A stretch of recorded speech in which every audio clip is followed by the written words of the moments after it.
Man, I'm convinced, y'all. This dude Wack 100 ain't nothing but the devil, bro. Nothing but the devil. Like on some real shit. All he try to do is divide and conquer. I see this dude on the internet every day pin brothers and sisters against each other for his own amusement. Like a lot of people were saying this before, like again, like I didn't know Buddy before I met him, and I didn't really follow his work too much. I did all that time in prison, but when everybody was saying, Spotey, don't mess with him, don't do an interview with him, man, that's the devil. You making a deal with the devil. I didn't understand what they said. They were saying. I understand now. I literally sit there and watch this dude. Excuse me, I just ate lunch. I literally sit there here and watch this dude pin brothers and sisters against each other for his own amusement.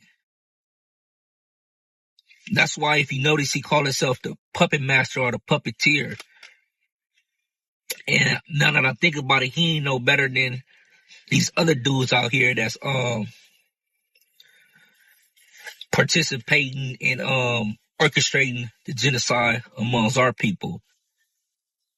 You know what? I don't mess with that type of stuff, man. That dude ain't nothing but the devil, and he laughs about it. He know what he doing. He thinks the stuff is actually funny.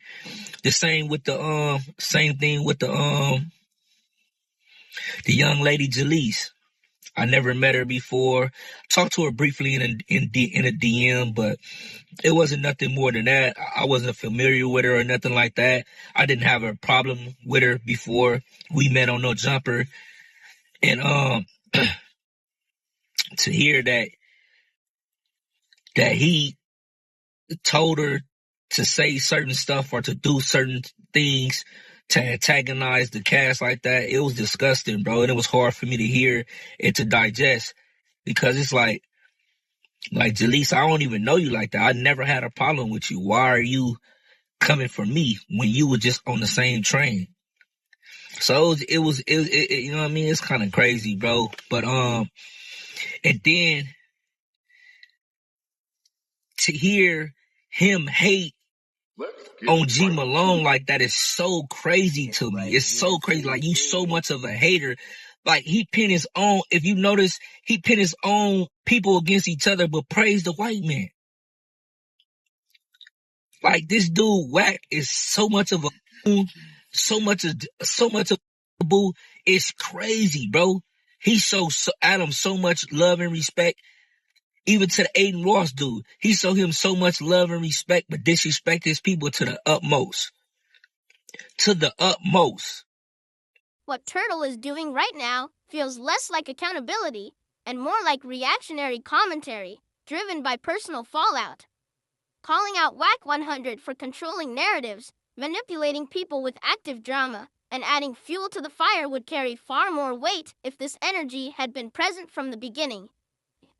The issue is not whether the critique is valid. The issue is timing. If you've been seeing this behavior from the jump, why wait until the relationship deteriorates to finally speak on it? Wack has been consistent since he entered the algorithm. Messiness, confrontation, and strategic chaos are not new traits for him. They are foundational to how he moves. When someone shows you exactly who they are over and over again, it's unrealistic to expect different treatment just because you're cool with them at the moment. A messy person doesn't suddenly become orderly out of loyalty. They simply haven't turned that same energy on you yet. That's the part many people fail to understand. Proximity does not equal protection. In fact, it often does the opposite. When things go left, the damage is usually worse because that person knows your business, your weaknesses, your history, and your pressure points. Beef with a stranger is surface level. Beef with someone who once had access to you is personal, calculated, and far more dangerous. Expecting mercy in that situation is naive.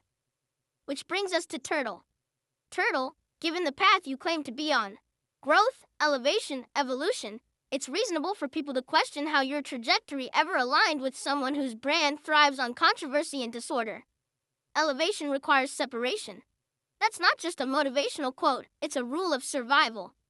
You don't just separate from people doing overtly bad things, you separate from bad energy, unstable patterns, and destructive auras as well. Energy transfers. Chaos is contagious. Even if you're not directly involved, being adjacent to constant drama can slowly distort your judgment, your tone, and your method of operation. It can compromise how people perceive you, and more importantly, how you move. Once that happens, your message gets diluted and your credibility starts to erode. The lesson here is simple but uncomfortable. You don't wait for the fallout to set boundaries. You set them when the red flags first appear. Accept people for who they are, not who you hope they'll be when it's your turn. And when you see messiness or danger ahead, you don't argue with it. You reroute. Because once it's your name in the headlines, your intentions won't matter. Your past loyalty won't matter. And your growth won't shield you from the consequences. Elevation isn't just about climbing higher. It's about being disciplined enough to leave certain people, environments, and energies behind before they drag you back down. Final thought. This situation isn't really about Wack 100 or even the public call-out. It's about discernment and timing. When you knowingly align yourself with chaos, you can't be surprised when chaos eventually reaches your doorstep. Patterns don't change just because relationships do. For Turtle, the lesson is bigger than this moment. Growth demands foresight, not hindsight. It's not enough to recognize toxic behavior after it affects you personally. Real elevation comes from identifying it early and choosing distance before damage is done.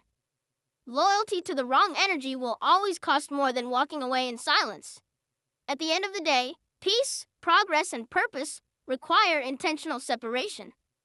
Not every bridge is meant to be maintained, and not every connection is worth the access it comes with.